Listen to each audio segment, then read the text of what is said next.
L'histoire commence avec Danny, un homme aux théories pour le moins excentriques, qui prépare activement son déménagement vers Ottawa pour un prétendu centre de recherche en paléontologie. Mais derrière les cartons de déménagement se cache une réalité bien plus délirante. Danny ne croit pas aux météores. Il est intimement convaincu que la vérité sur les dinosaures est ailleurs. Son esprit bouillonne de complots, des micro-puces injectées par les dentistes aux extraterrestres vivant parmi nous depuis les Jeux Olympiques de 1996, sans oublier une métropole souterraine de Jean Calamar sous Santa Fe.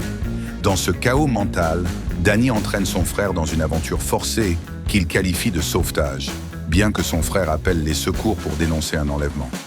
Entre une arme pas chargée qui finit par tirer et une tentative grotesque de retirer une balle par aspiration, le ton est donné. Danny affirme être le seul capable de sortir son frère du pétrin dans lequel il l'a lui-même plongé. La mission les mène vers des révélations sur ceux qui prétendent savoir ce qui est bon pour l'humanité, notamment les célébrités mondiales. C'est ici qu'entre en scène le mystérieux établissement Taco Gary's. Dans ce lieu étrange, les règles sont strictes. Il faut enregistrer ses armes à l'entrée. L'opération semble atteindre son paroxysme lors d'un accord scellé par un rituel physique des plus gênants.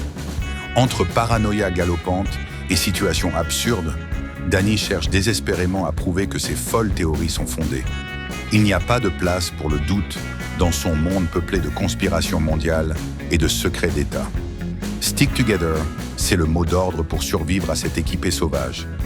Bienvenue dans l'univers déjanté de l'opération Taco Gary,